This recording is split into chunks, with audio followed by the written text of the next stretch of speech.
Okay, folks, welcome back to the show. Thanks for starting the beginning of your day with us here, the intersection of conservative ideas and reality. I don't know if you guys caught Tucker Carlson last week.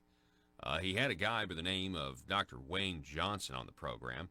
Now, Dr. Johnson is wanting to be appointed as the next senator for Georgia because you've got, I think, Senator Isaacson is he's not going to continue in that office anymore because of health problems.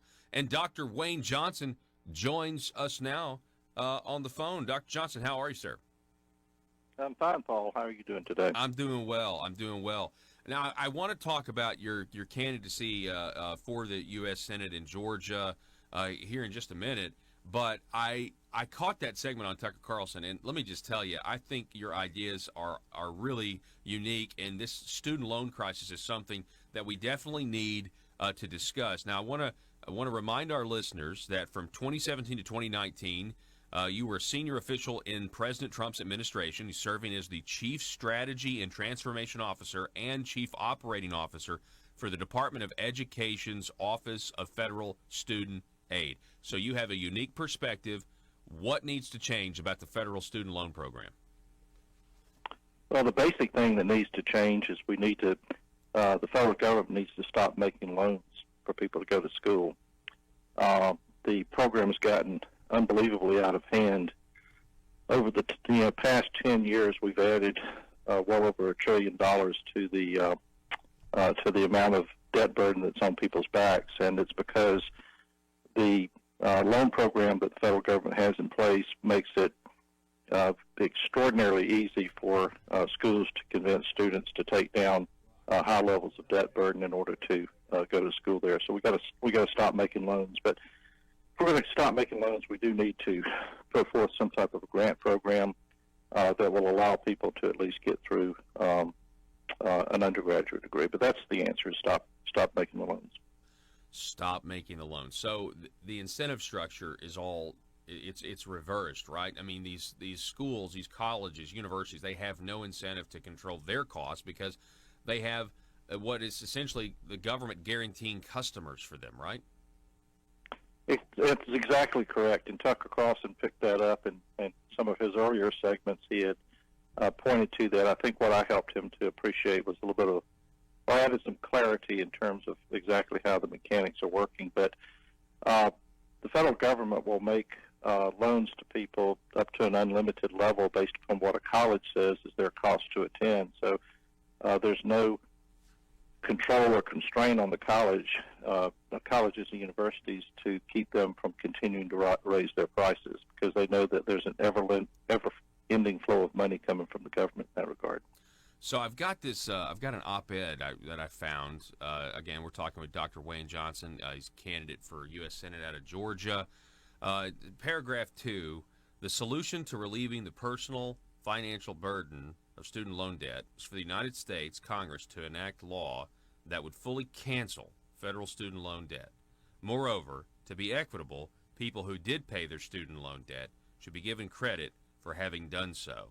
And there would be also a path forward so that post-high school education, whether vocational or traditional college, can be pursued on a basis that is debt-free. So I read that, and I wanted to just ask, so is your idea free second or higher education? Is that what you think needs to happen? Well, first of all, I'm a Republican, and people keep asking me, why is a Republican setting forth such a bold, comprehensive, and I like to think decisive plan? And the answer is because we do have a social good that we've got to put in place in order to help people get through a certain level of post-high school education. And so when I started thinking this thing through, and again, 2.5 years front and center working at the Department of Ed, getting a doctorate in the subject before, and 35 years in consumer finance, mostly in the credit card space, I think I have a unique perspective on the responsibilities associated with, debt incurrence. But the specifics of what I'm advocating, and it is I'm a very physically conservative approach, but the first part of it is going forward, there needs to be a certain amount of money that's allocated to somebody to attend post-high school education, and that can be job and skills training as well as academic pursuit. But that needs to have a defined limit. It needs to be, this is as much we're going to make available and no more. And that's basically contrasting against today's current environment of, ever increasing amount of unlimited funding. With regard to, once you make that decision of what's a go forward amount, then you come back into and look at your current file. And our current file has 44 million customers, 37 million of which have student loan debt of less than $50,000. So if you're going to get $50,000 going forward, which is what my plan advocates for, then you do $50,000 worth of relief of people on the books, and that'll take care of 37 million people, and a large number of people from state of Arkansas. And in the case of Georgia, it would relieve the debt on 1.7 million people, about $53 billion. So we're talking about serious money here. But then you got to really take a look at the 2/3 of the people that never pursued any type of education post-high school, and they should have the ability to tap into that, and I'm looking at a 10-year look back on that process.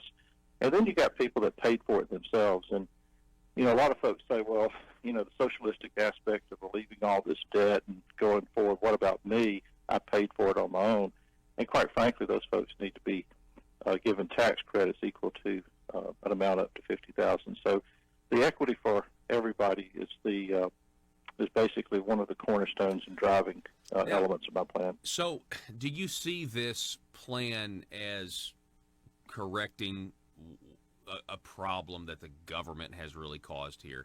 I mean, I know people voluntarily, when you're 18 years old, okay, you're going into debt. But at 18 years old, you're just ready to get to college. You're not really thinking 4 years ahead. And again, that's still your personal responsibility, a lot of people would say. But has the government caused this problem? The answer is absolutely. The institutions of trust, the universities and the government, the two major institutions that the people are taught to trust, have breached that trust. And, whether it's an 18 or 20-year-old or even a 40 or 45-year-old racking up to the school and saying, hey, I'd like to advance myself, the way in which the system presents itself is, hey, this is the way it's customarily done. This is, quote, even a best practice, which is something that sends a chill down my spine, that's being advanced to the student. You're going to get whatever, the state's going to give you or whatever the school's going to give you. But mostly the schools, what they're giving up for the most part is false discounting.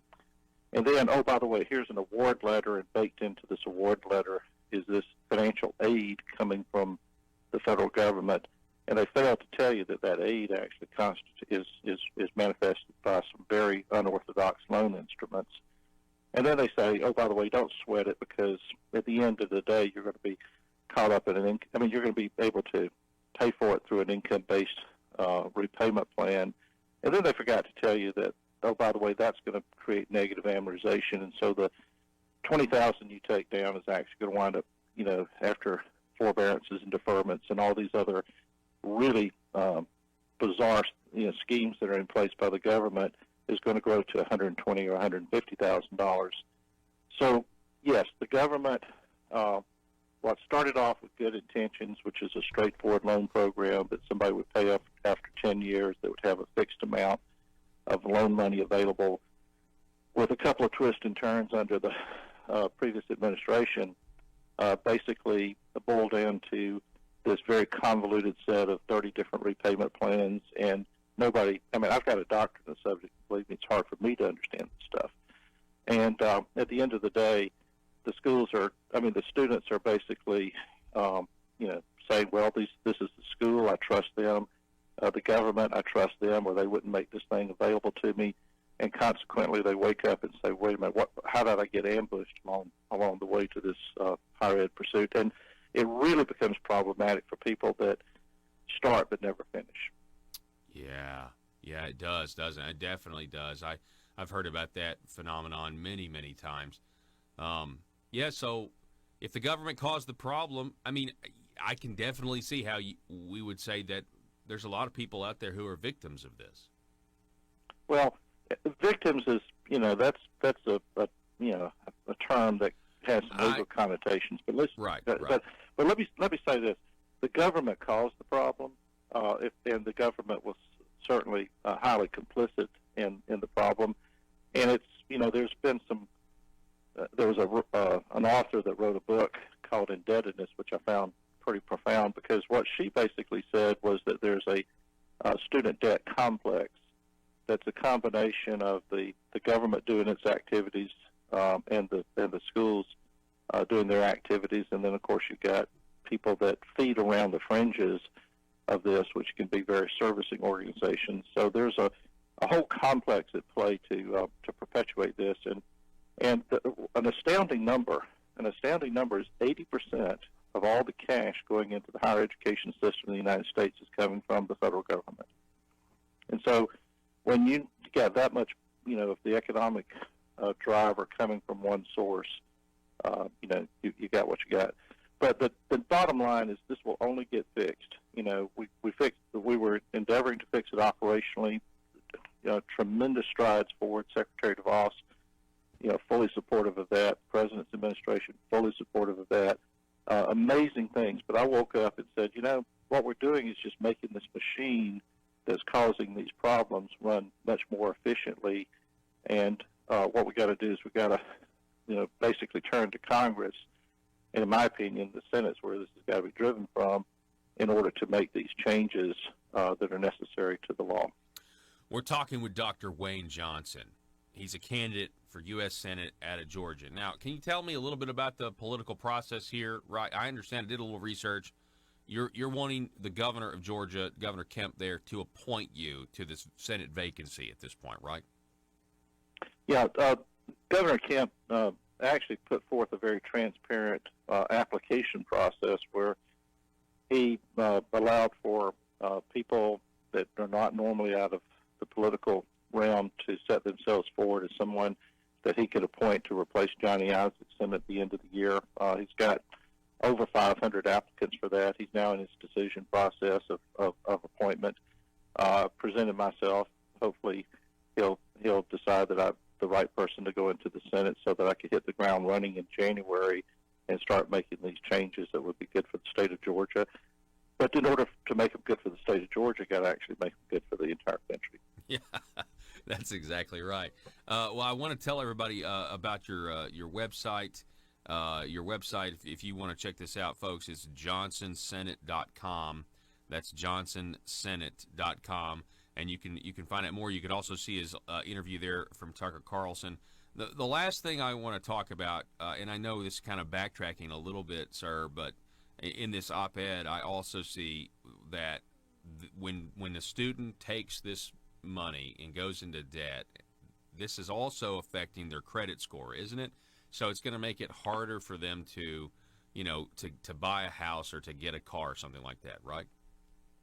Well, it does, and it actually manifests in two ways. Even if somebody is performing as agreed, and one of the other interesting pieces of information is only 25% of the people are actually paying down interest and principal each month. So even if you make your payment, your outstanding loan balance is growing. So what's interesting is on your credit bureau report, your loan balance would be continuing to show that it's growing month over month, which when you do go through all this, the credit scoring calculations, that flags up some stuff. But then also a large number of people miss their initial payments because they just did not know they owed the money. I mean, that situation where they show up and sign a 10-year master promissory note without having any understanding of the amounts of money owing or the interest rates, people either don't complete school or they do complete school, but they actually do not know how much money they owe or where to make a payment. So that starts showing up as missed payments.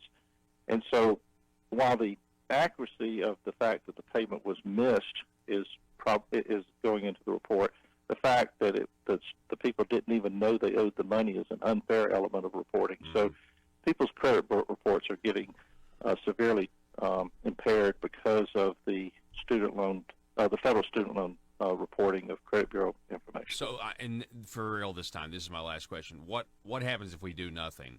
what is there a crisis and is this bubble going to pop? What happens? Well, what's interesting is this is not a bubble that will ever pop because of the way it's funded. The government borrows money through the Treasury. They put the money out. The money flows, into the schools, and then individuals are taking on, their fractional piecemeal of the indebtedness obligation, and then so instead of it being a big bang, like the financial meltdown was, with regard to the mortgage crisis, this will be lots of lots of very significant issues that relates to individual families. And so this is one of those situations. It's in my opinion, it's an abomination that's there. Everybody's aware of it, but because there's not a big bang associated with it, and a quote gigantic resolution effort, it'll just continue to erode the fabric of America. So if we don't do anything, just more and more people are going to get into more and more debt.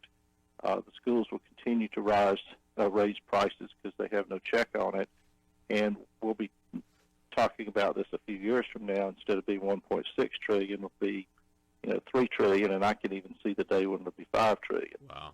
And so what's happening is the reality is that people are not getting married because they don't want to take on each other's indebtedness obligation.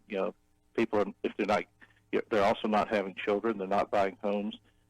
We could just go on in terms of what would continue to erode, and it's a level of basically student loan debt depression, not too dissimilar to what happened earlier in our century. But the net of it is we have this opportunity at this point in time to make a decisive course correction where we can say, yes, higher education or post-high school education is important. We're going to make an allocation towards that. We're going to reform the finance system. And, oh, by the way, to make things right, because the government did create this problem. When the government does things right, they get it really right. When the government does things wrong, they can get it really wrong because of the scale that we're dealing with. One of the interesting things, if you look at the macroeconomic effects of student loan debt cancellation, and there's a couple of reports out there. One was put out by the Levi Institute, and it's entitled "The Macroeconomic Effects of Student Loan Debt Cancellation."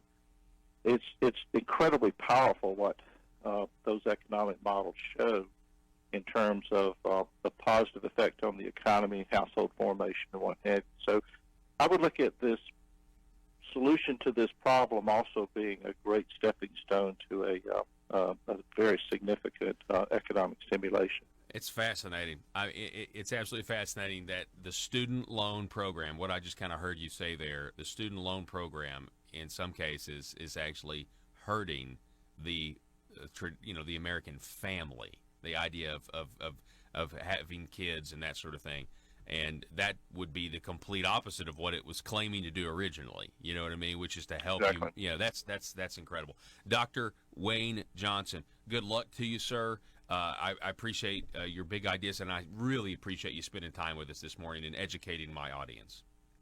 Well, I appreciate you. I've had an opportunity since y'all contacted me to go back and look at a lot of y'all's segments. Y'all do some really important, powerful things. So it was an honor to be on your program. Thank you, sir. Appreciate that.